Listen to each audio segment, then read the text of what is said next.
Hello, good morning. Assalamualaikum warahmatullahi wabarakatuh. Apa kabar semuanya teman-teman dan subscribers? Hari ini tanggal 19 April 2019, saya kembali mengundang semua subscribers dan teman-teman untuk belajar bahasa Inggris dari buku Raja Inggris Jilid 1 halaman 7. Di sini kita masih membahas tentang simple present tense, yaitu kalimat berlangsung sekarang.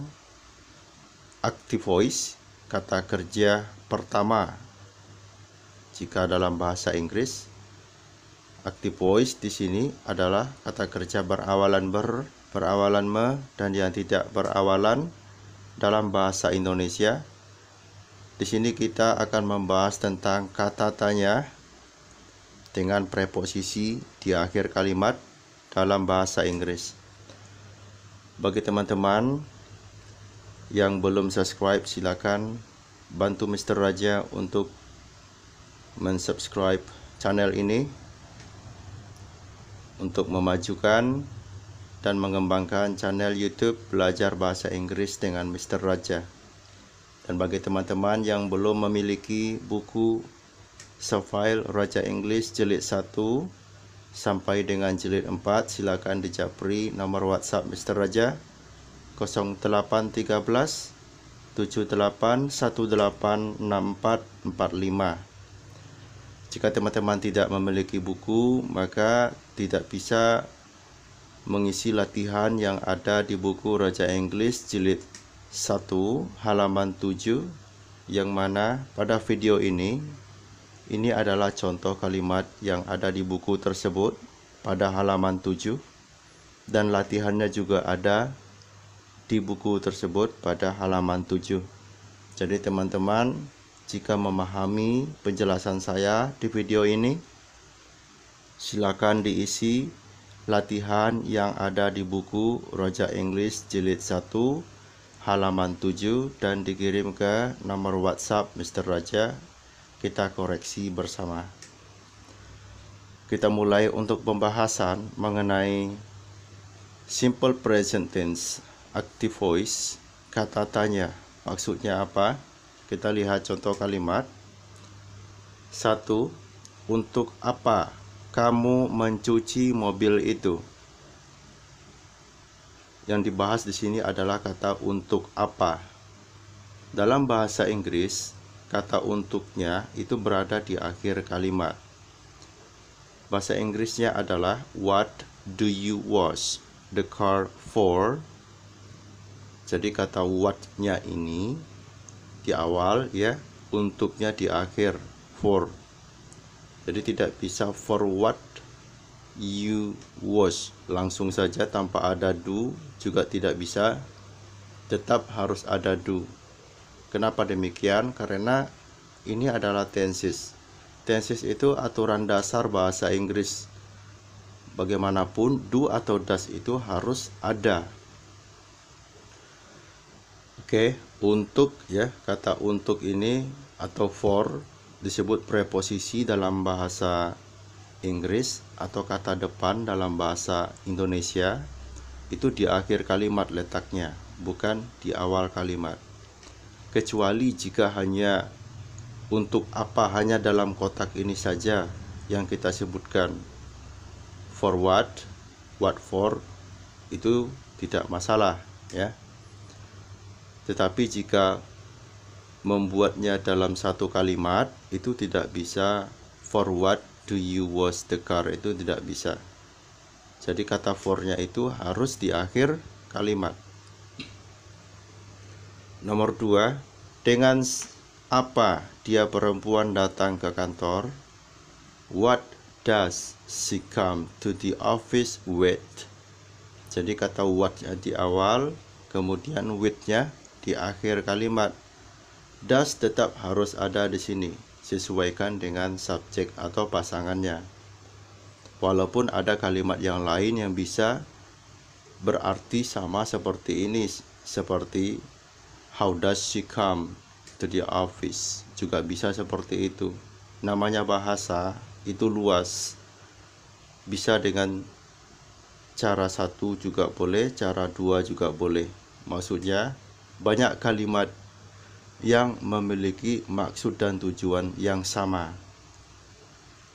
Namun sekarang kita akan membahas tentang simple present tense, active voice yang menggunakan kata tanya dan preposisi. Kemudian yang ketiga, untuk siapa dia perempuan membeli rumah itu. Jadi yang dilingkari adalah kata untuk siapa. Who does she buy the house for? Kata who, siapa, di awal kalimat dan for-nya di akhir kalimat. Kemudian dia perempuan, di sini subjeknya harus tetap ada pasangannya, does. Kemudian yang keempat, dengan siapa kamu tinggal? Who do you live with? Jadi kata dengannya ini, with itu di akhir kalimat. Who do you live with? Who-nya di awal kalimat. Nah, mungkin ada pertanyaan dari kawan-kawan, kenapa harus ada do atau does itu?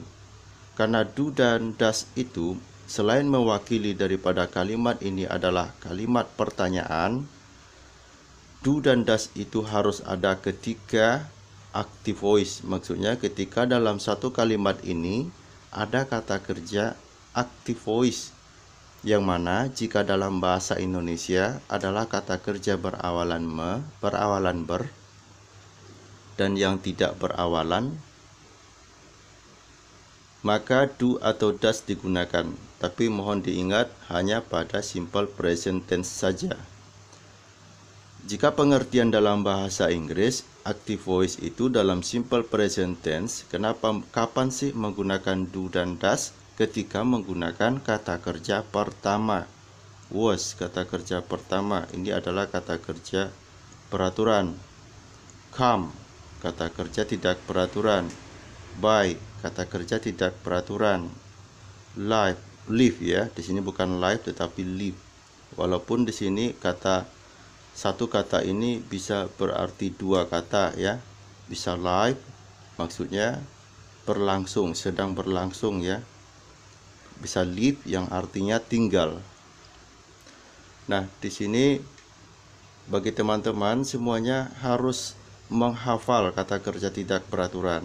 Jika tidak hafal, maka tidak akan mengerti bagaimana bahasa Inggris itu sebenarnya.